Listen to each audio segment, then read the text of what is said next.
السلام علیکم ورحمۃ اللہ وبرکاتہ۔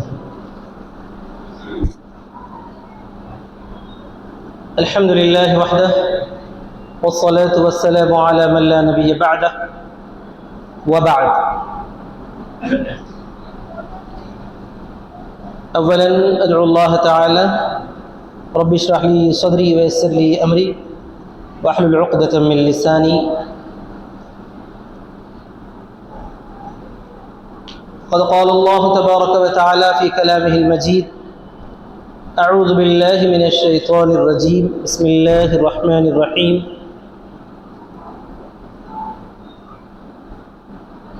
إنما يعمر مساجد الله من آمن بالله واليوم الآخر وأقام الصلاة وآتى الزكاة ولم يخش إلا الله فعسى أن يكونوا من المهتدين۔ وقال تعالى: في بيوت أذن الله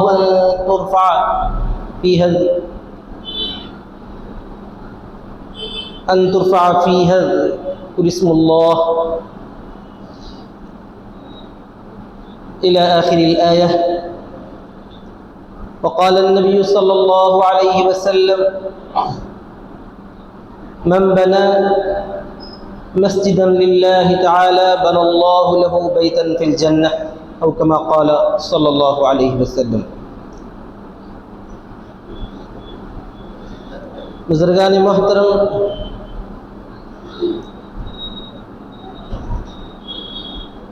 عزیز دوستوں اور ساتھیوں، پیارے بچوں، ہم سب اس بات کو اچھی طریقے سے جانتے ہیں کہ اسلام میں اجتماعیت کی بہت زیادہ اہمیت ہے۔ چنانچہ اللہ تعالیٰ نے مسلمانوں کی اجتماعیت کا سب سے بڑا جو موقع رکھا ہے وہ حج ہے۔ میدان حج میں، میدان عرفات میں حج کے موقع پر سارے حجاج اکٹھے جمع ہوتے ہیں، اسی طرح مینا میں بھی قیام کرتے ہیں۔ تو جہاں اس کی خصوصی اہمیت ہے بحیثیت اللہ تبارک و تعالیٰ کے لگاؤ اور تقرب کے، تو ایک اس کی اہمیت یہ بھی ہے کہ اس سے مسلمانوں کی اجتماعیت ثابت ہوتی ہے۔ اسی طرح جمعے کا موقع بھی آپ اچھی طریقے سے جانتے ہیں کہ مسلمانوں کی اجتماعیت کو ثابت کرنے کا بہت ہی اہم ذریعہ ہے، موقع ہے کہ مسلمان جمعے کی نماز اکٹھے ادا کرتے ہیں۔ بلکہ اس سے بھی اگر آگے بڑھیں تو ہر نماز بھی ایک آبادی، ایک بستی یا ایک محلے کی اجتماعیت کو ثابت کرتی ہے، بتاتی ہے کہ محلے کے تمام مرد مسلمان مسجد میں آ کر جماعت کے ساتھ فرض نماز ادا کریں تاکہ ہماری اجتماعیت، اکٹھے ہونا، جمع ہونا دکھایا جائے، ثابت کیا جائے۔ تو در حقیقت اجتماعیت کی بہت زیادہ اہمیت ہے، اور اس اہمیت کے لیے جو سب سے اہم کردار ادا کرتی ہے وہ مسجد ہے۔ مسجد مسلمانوں کی اجتماعیت کا ثبوت پیش کرتی ہے کہ مسلمان ایک جگہ جمع ہوں گے، ہر نماز اکٹھے ادا کریں گے، اور ان کے آپس میں کوئی دوسرے مفادات یا رشتہ داریاں یا کوئی اور تعلقات نہ بھی ہوں، تب بھی وہ مسجد آئیں گے اور جماعت کی نماز، فرض نماز جماعت کے ساتھ ادا کریں۔ تو یہ مسلمانوں کے لیے اجتماع کو، اکٹھے ہونے کو، ایک جگہ جمع ہونے کو بتانے کا سب سے بہترین اور بہت ہی عمدہ موقع ہے۔ تو مسجدیں اللہ تبارک و تعالیٰ کے وہ مبارک گھر ہیں جہاں اللہ ہی کی عبادت کی جاتی ہے، ساتھ میں مسلمانوں کو ایک جگہ جمع ہونے، متحد ہونے، اتفاق اور اتحاد کے ساتھ اپنے معاملات کو، اپنے کاموں کو سلجھانے کا موقع فراہم کرنے کے بہت اچھے مقامات ہیں۔ رسول اکرم صلی اللہ علیہ وسلم کی جو مسجد جو آج تک قائم ہے، انشاءاللہ قیامت تک رہے گی،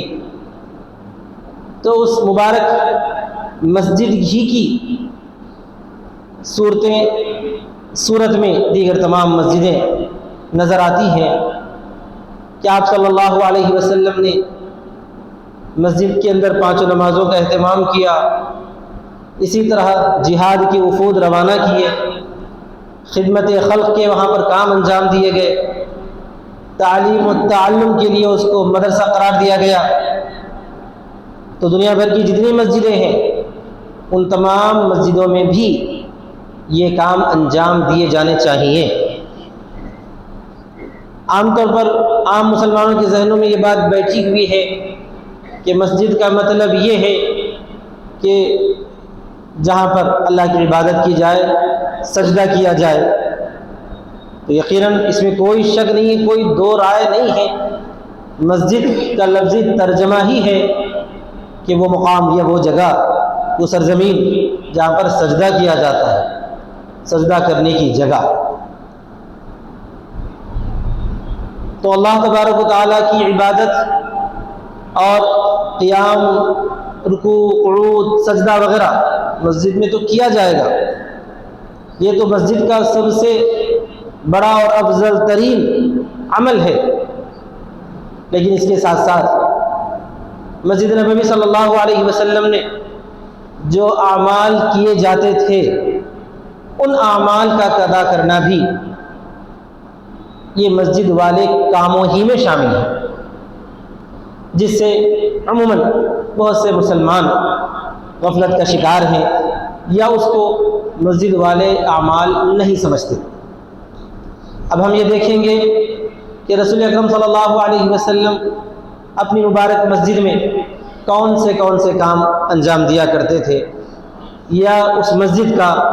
نبی صلی اللہ علیہ وسلم کی حیات طیبہ میں کس طرح پر استعمال کیا جاتا تھا۔ رسول اکرم صلی اللہ علیہ وسلم نے مسجد کو وہ مقام قرار دیا ہے کہ جہاں پر اسلام کی اجتماعی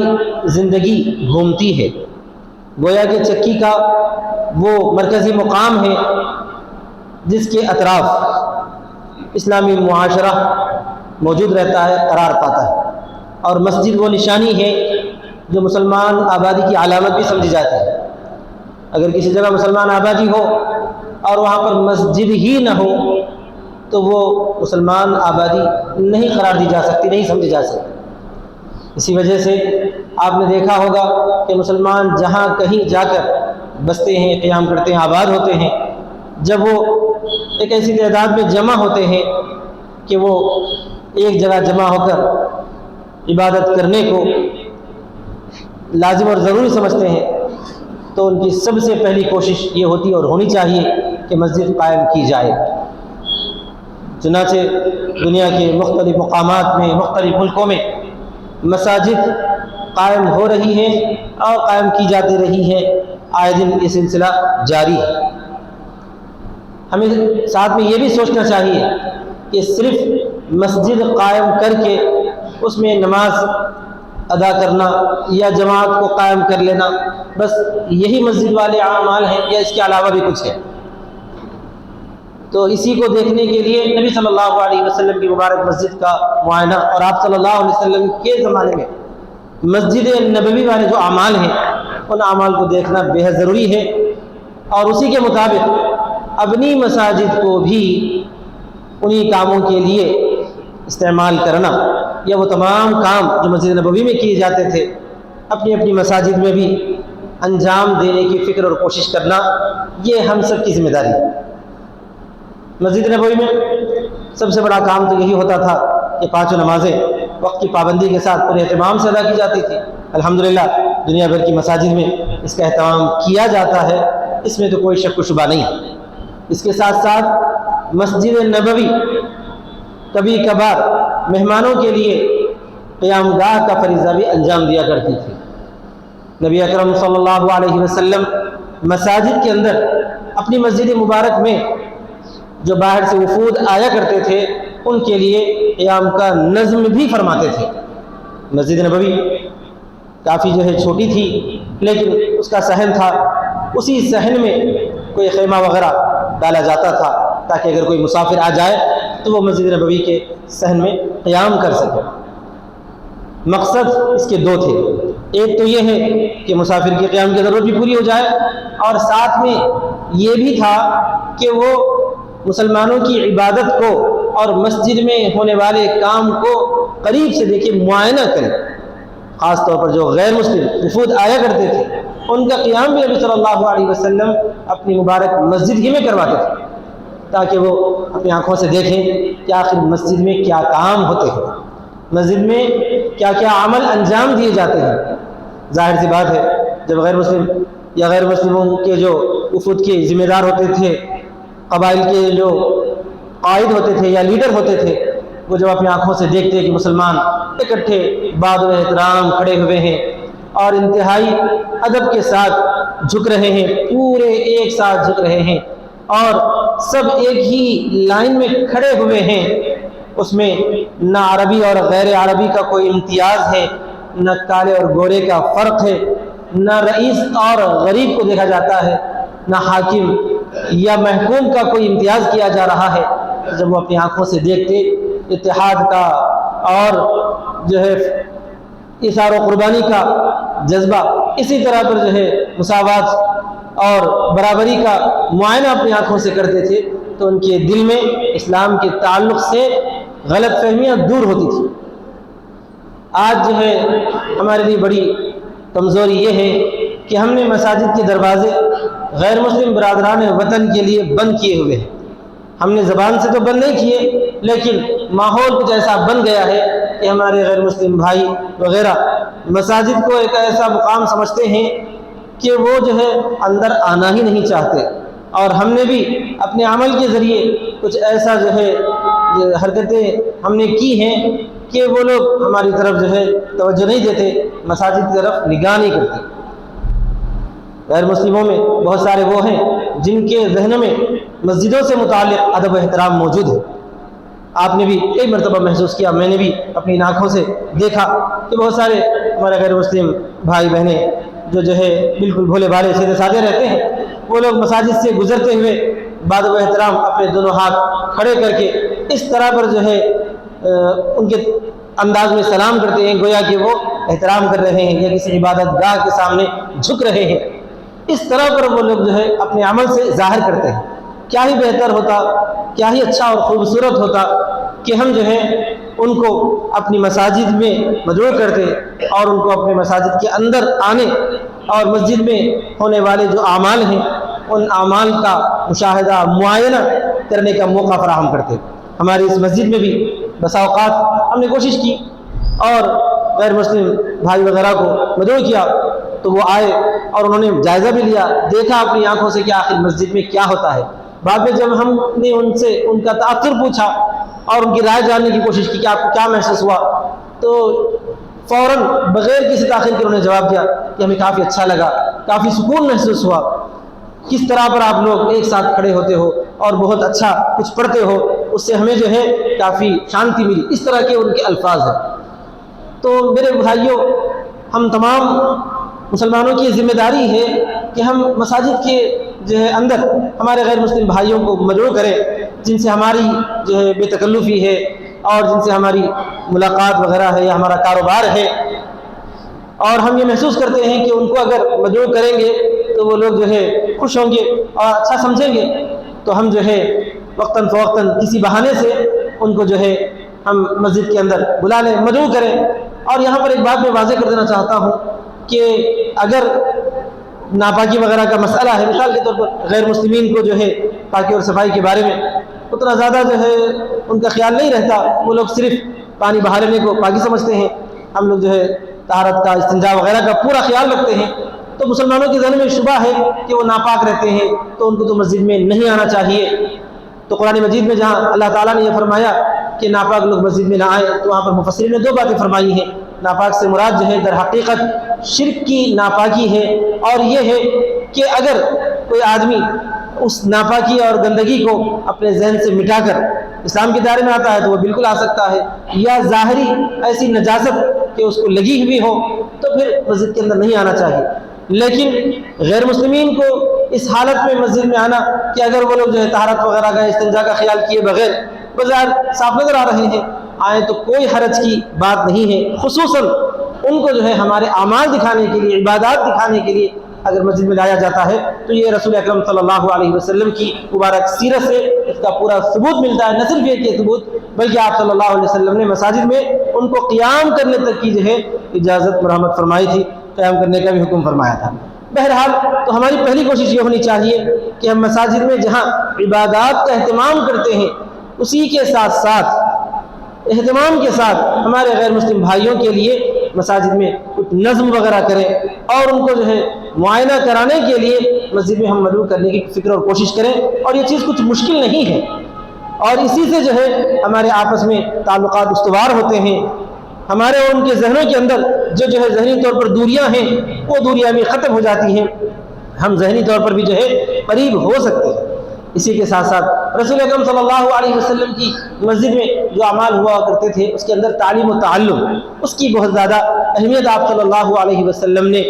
خود بیان بھی فرمائی ہے، اور مسجد میں اس کا اہتمام بھی فرمایا ہے۔ آپ یہ بھی جانتے ہیں اچھی طریقے سے کہ اسلام کا سب سے پہلا مدرسہ، اس کا نام ہے مدرسہ صفہ، اور وہ کہاں پر آباد کیا گیا تھا؟ مسجد نبوی صلی اللہ علیہ وسلم ہی میں آباد کیا گیا تھا۔ ایک اونچا سا پلیٹ فارم بنایا گیا،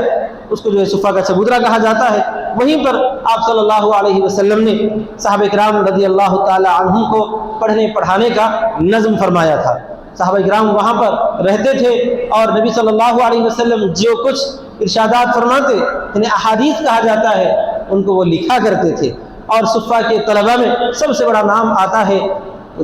کثیر حدیث کو روایات کرنے والے کثیر الراوی حضرت ابو ہریرہ رضی اللہ تعالی عنہ کا۔ وہ صفہ کے چبوترے پر ہی بیٹھ کر وہیں پر قیام کر کے انہوں نے سینکڑوں بلکہ ہزاروں احادیث رسول اکرم صلی اللہ علیہ وسلم کی مبارک زبان سے سنی، انہیں یاد بھی کیا، اور بہت ساری حدیثوں کو انہوں نے جمع کیا اور لکھا۔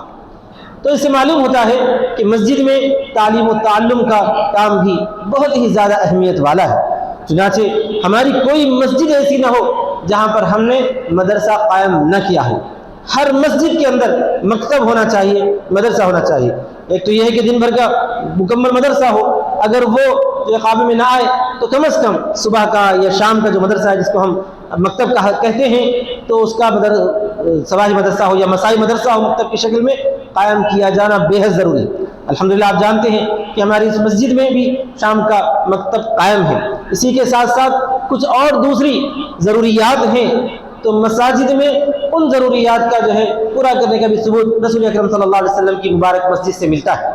مثال کے طور پر آپ صلی اللہ علیہ وسلم مسجد سے اپنے فیصلے فرمایا کرتے تھے، یعنی یہ کہ مسلمانوں کے درمیان کوئی تنازع ہے، کوئی معاملہ ہے، تو اس معاملے کو حل کرنے کے لیے آپ صلی اللہ علیہ وسلم اپنی مبارک مسجد ہی میں تشریف فرما ہوتے، لوگ آتے اپنے اپنے معاملات پیش کرتے، اپنے مسائل آپ کی خدمت میں رکھتے، آپ صلی اللہ علیہ وسلم ان باتوں کو سنتے اور جو ہے ان کے لیے مناسب فیصلہ صادر فرماتے۔ تو ہماری مسجدیں آج کل بھی اس طرح یقیناً ہو سکتی ہیں کہ اگر کچھ ایسے معاملات ہوں جن میں لڑائی جھگڑا یا جو ہے مار پیٹ وغیرہ نہ ہو، بلکہ کوئی معاملہ ہو جیسا یہ کہ وراثت کے بارے میں کوئی مسئلہ ہے، اس میں جو ہے بھائی بہنوں میں کوئی نااتفاقی چل رہی، تنازعات چل رہا ہے، تو اس تنازع کو حل کرنے کا بہت ہی بہترین اور مناسب مقام مسجد مبارک ہے، اپنی اپنی مسجد ہے، اس مسجد میں جو ہے آئیں، وہاں پر ٹھہریں، یا مسجد کے جو بھی خطیب ہیں، امام ہیں، ان کی خدمت میں جو اپنے اپنے معاملے کو پیش کریں۔ اگر وہ اس کو حل کر سکتے ہو تو دونوں کی آپسی رضامندی سے، دیکھیے ہم اس ملک میں رہ کر کوئی فیصلہ صادر نہیں کر سکتے، فیصلے کے بارے میں اپنی رائے پیش کر سکتے ہیں، اور ان سے دونوں سے یہ جو ہے اطمینان حاصل کر لیں کہ جو بھی شرعی فیصلہ ہوگا اگر وہ قبول کریں گے، یہ فریق بھی قبول کرے گا اور دوسرا فریق بھی قبول کرے گا، اور معاملہ جو ہے لڑائی جھگڑا مار پیٹ تک نہ پہنچے،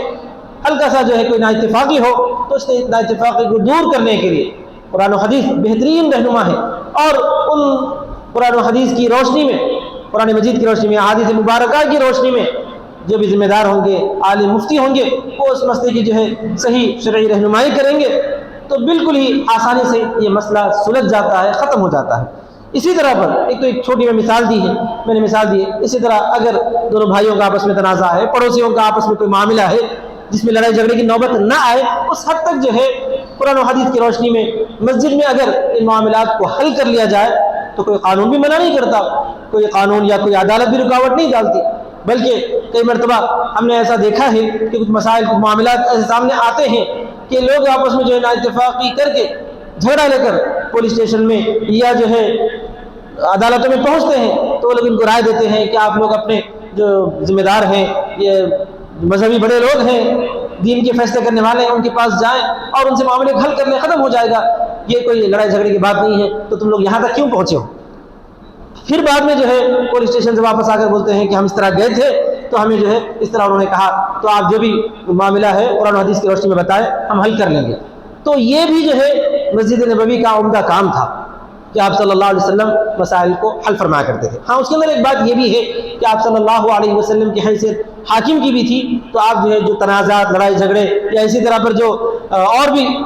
آگے کے معاملات ہوتے تھے اس کو بھی حل کرتے تھے، لیکن آج کل ہم چونکہ ہمارے پاس جو ہے قوت حاکمہ نہیں ہے تو ہم ان مسائل کو تو یہاں پر بیٹھ کر حل نہیں کر سکتے، اس کے لیے تو جو عدالتیں ہیں وہ موجود ہیں، لیکن جن معاملات میں قرآن و حدیث کی روشنی میں رہنمائی مل سکتی ہے، لڑائی جھگڑا اگر نہ ہو، صرف جو ہے اسی وجہ سے نا اتفاقی ہو، شرعی رہنمائی نہ ہونے کی وجہ سے آپس میں غلط فہمیاں ہوں، تو وہ غلط فہمیاں آسانی سے جو ہے مساجد میں دور ہو سکتی ہیں، تو اس کی بھی فکر اور کوشش کرنی چاہیے۔ اسی طرح پر ضرورت مندوں کی ضرورت پوری کرنا، یہ بھی نبی اکرم صلی اللہ علیہ وسلم کی مبارک مسجد میں عمل کیا جاتا تھا۔ چنانچہ روایت ہے کہ آپ صلی اللہ علیہ وسلم کی خدمت اقدس میں کچھ لوگ آئے اور ان کے پاس جو ہے ڈھنگ کے بدن پر کپڑے بھی نہیں تھے، صرف نیچے کا کپڑا تھا، اوپر کا جو ہے چادر جو لوگ اڑا کرتے تھے، چادر ہو یا کرتا، وہ موجود نہیں تھا۔ تو آپ صلی اللہ علیہ وسلم نے ان سے پوچھا کہ یہ کیا معاملہ ہے، کیا حالت تمہاری بنی ہوئی ہے؟ تو انہوں نے عرض کیا کہ ہمارے پاس جو ہے اس کے لیے رقم کی گنجائش نہیں ہے، ہماری ضرورتیں پوری نہیں ہو رہی ہے۔ تو آپ صلی اللہ علیہ وسلم نے نماز کے بعد جو ہے ان کی ضرورت پورا کرنے کا اعلان فرمایا ہے۔ تو اس سے معلوم ہوتا ہے کہ مساجد جو ہے ضرورت مندوں کی ضرورت پورا کرنے کا بھی ایک بہترین مقام ہے۔ چنانچہ علماء کرام نے رسول اکرم صلی اللہ علیہ وسلم کی ارشادات کی روشنی کے اندر یہ فرمایا ہے کہ مساجد کے اندر ایک ایسا جو ہے بجٹ ہونا چاہیے جس کو بیت المال قرار دیا جائے، اور چونکہ یہاں پر جو اسلامی حکومت تو ہے نہیں، تو جو ہے مساجد میں اگر کوئی ایسا نظم ہو سکتا ہو کہ مساجد کی جو انتظامیہ ہیں کہ وہ اور ان کے پاس جو ہے کچھ ایسے سرمایہ فراہم کرنے کے مواقع ہوں تو وہ کچھ سرمایہ کو جمع کریں، اور خاص طور پر محلے کے جو ضرورت مند احباب ہیں، ضرورت مند جو بیوائیں ہیں، یتیم بچے ہیں، یا اسی طرح پر کچھ اپاہج لوگ ہیں جن کی اپنی ضروریات پوری نہیں ہو سکتی، یا جو ضعیف ضعفاء ہیں، کمزور حضرات ہیں، ان کی ضروریات کا کفالت نہیں ہو سکتی، تو پہلی ذمہ داری تو ان کے بارے میں حکمران وقت کی ہے، حکومت کی ہے کہ وہ ایسے لوگوں کو تلاش کر کر کے ان کی ضروریات پوری کرے۔ اگر یہ لوگ کچھ نہ کچھ جو ہے وظائف وغیرہ دیتے بھی ہوں تب بھی جو ہے بہت ساروں کی ضروریات پوری نہیں ہوتی، تو جو ہے ایسے موقع پر ہر محلے کی مسجد یا مسجد کی انتظامیہ ذمہ دار بن جاتی ہے کہ وہ لوگ ایسے افراد کو تلاش کریں، ڈھونڈیں اور اپنے حد تک جو ہے ان کی ضروریات کی کفالت کا انتظام کریں۔ اور ضروریات کی کفالت میں یہ ہے کہ اگر وہ کوئی کام وغیرہ کر سکتے ہوں اور تجارت وغیرہ کرنے کے لائق ہوں تو ان کو تجارت کا جو ہے ذریعہ فراہم کرنے کی کوشش کریں۔ چھوٹے بچے ہوں اور یتیم ہوں، ان کی جو ہے فیس کا انتظام نہ ہو سکتا ہو تو فیس کا انتظام کریں، یا کم سے کم ان کو یہ رہنمائی کریں کہ کہاں پر جو ہے ان کے لیے وظائف وغیرہ مل سکتے ہوں۔ تو ایسا بھی کچھ انتظام مساجد کے تحت ہونا چاہیے۔ نبی اکرم صلی اللہ علیہ وسلم کی مبارک مسجد میں ان چیزوں کی ضروریات کا بھی انتظام ہوا کرتا تھا۔ اسی طرح موجودہ دور کے اندر جو ہے مساجد کے تحت یہ بھی ہم کر سکتے ہیں کہ جو طلبہ اسکول وغیرہ میں جو ہے پڑھتے ہیں اور ان کے لیے جو ہے آفٹر اسکول جو ٹیوشن وغیرہ کی ضرورت ہے، اس ضرورت کے عنوان سے بچے مختلف جگہوں پر جاتے ہیں، اور نمازوں کا وقت بھی گزر جاتا ہے، چھوٹے چھوٹے بچوں میں نمازوں کا اہتمام باقی نہیں رہتا۔ تو آپ یہ بھی جانتے ہیں کہ جن بچوں کو جو ہے بچپن سے کسی چیز کی عادت پڑتی ہے تو بچے اس عادت پر باقی رہتے ہیں۔ تو عموماً یہ دیکھا گیا ہے کہ ہمارے بچے جو ہے یہاں وہاں اسکول سے آتے ہیں، فوراً گھر سے جو ہے پھر ٹیوشن کے لیے چلے جاتے ہیں، تو ان کا نہ عصر کی نماز کا وقت ملتا ہے، نہ اسی طرح مغرب کا یا عشاء کا بھی بعض اوقات وقت نہیں ملتا۔ واپس آ کر جو ہے اگر ماں باپ توجہ دلائے تو پھر گھر میں قضا پڑھ لیتے ہیں، یا اگر توجہ نہ دلائے تو پھر نمازیں چھوٹنی شروع ہو جاتی ہیں۔ تو یہ سلسلہ جو ہے ہم چھوٹے بچوں کا دیکھتے آ رہے ہیں۔ تو اس کے لیے مساجد میں ہمارے اکابر نے موجودہ دور میں دانشور طبقے نے، علماء نے